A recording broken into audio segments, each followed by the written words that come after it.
Alright guys, I'm back with my WWE SmackDown live review for the 25th of the 10th, 2016 guys. And actually this week, the Battle of the Brands has to go to Raw, has to go to SmackDown this week guys. I said last week it was Raw, this week it's SmackDown. Because SmackDown was A lot easier to sit through, and B, the storylines for SmackDown were a lot easier to get invested in and get involved in and get emotionally invested into really.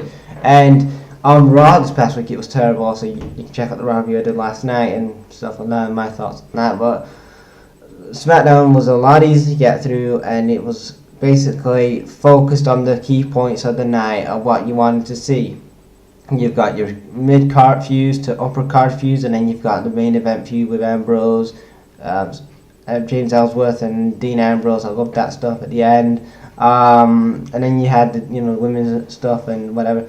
So SmackDown opens up with a no disqualification match. It's Kane versus Bray Wyatt in a no DQ match. It was actually a pretty decent match. A lot of back and forth. The lights go out. Then Luke Harper distracts Kane, but they carry on the match. And then Kane tries to go for the choke. Well, Luke Harper and Bray Wyatt try to ambush, or try to double team Kane, but Randy Orton comes out, and everybody thought that Randy Orton was going to help Kane, but Randy Orton RKO's Kane, and then after the match, Randy Orton's like, well, if you cannot beat the Wyatts, you got to join them really, and it's basically a similar story to what Daniel Bryan did in 2013 when he was like, when he joined the Wyatt family and the fans didn't want it, but he got that huge reaction when, a couple of weeks later, which was awesome. So that's what they're going to do with with Randy Orton, I mean.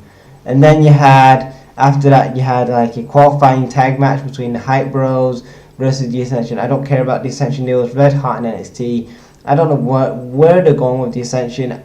I mean, in my opinion, I just think that they're just a cheap rip-off, or a cheap rip-off of, the Ascension, not the Ascension, the Demolition, and that sucks. I mean, in my opinion, they really need to find their own identity in the tag team division. And in my opinion, the WWE don't know what to do with these guys. Like, I don't know, do they really know what to do with these guys? Really, I don't know, man. But in my opinion, these are two guys that are just on the roster and don't have a character really, and they don't have the real identity. They don't know really where they're going to do crazy with these guys. But the Hype Bros go over, and I mean, I'm liking the Hype Bros. I mean, they're a good comedy tag team. And then we had the Miz and Dolph Ziggler segment where basically Miz challenges Rhino and Slater for a tag team title match against the Spirit Squad tonight. So Rhino accepts for his team, and then they have a tag match. It was a decent tag match. Rhino and Slater go over here. They're probably going to continue this feud going into SmackDown's next pay, going into the Survivor Series, I don't know. And then I loved the Dolph and Miz back and forth on commentary, probably the best bit of the night. And then we had my girl, Alexa Bliss, and Becky Lynch. Becky Lynch made a return on SmackDown. She thanks the fans for her support and, supporting her through her injury or whatever it was.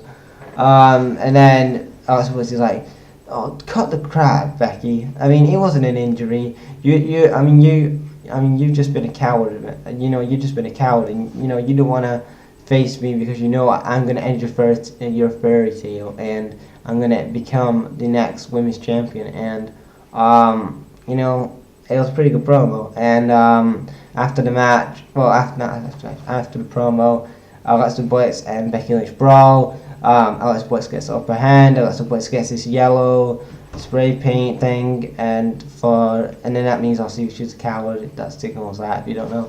And then she sprays down her back like a yellow line, which means she's a coward basically, and that's what it was. And it was a good segment. I really enjoyed the segment. I like how they keep building up this Becky Lynch and Alexa Bliss feud. I hope that I don't know if they're gonna have Alexa Bliss go over at SmackDown on November 8th in Glasgow, but I don't know, man. Maybe. And then we had a qualifying match for the women's tag matches for Survivor Series versus Team Raw. So it was Nikki Bella versus Natalya. it was an alright match, I guess. Natalya wins with a botched STF. Like, I don't know, man. I'm not a big fan of Nikki Bella. I have never been a fan of Nikki Bella. Like, in my opinion, she's only there because of John Cena. She's only in the position that she is because of John Cena. If John Cena wasn't her boyfriend, then she wouldn't even be where she is right now. She wouldn't even have total bells, you know what I mean? She would just be another, and I mean, not total, yeah, like, she would just be another women's wrestler on the card. And yeah, she wins with a botched STF. And after the match, Carmella attacked her. It was pretty, it was pretty good, I guess. I don't know like where to go with Carmella and Nikki Bella feud. I did like last week's promo where Carmella mentioned about she plays politics backstage because she's John Cena's girlfriend. I did like that. That was a good segment they did last week. But I don't know. I see these two cut more promo, especially Carmella. Carmella's good on the mic, man. And after last week's promo, I was like, man, this girl needs to start cutting more promos. You know what I mean? And for Nikki Bella, like, she needs to stop watching the STF, man.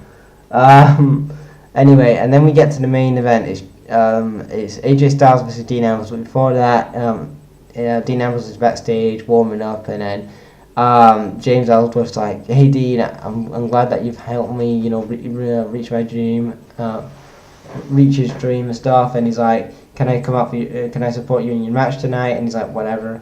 So he lets him come out for his match tonight. So it's AJ Styles versus Dean Ambrose. If Dean Ambrose wins, he's in number contender for AJ's title.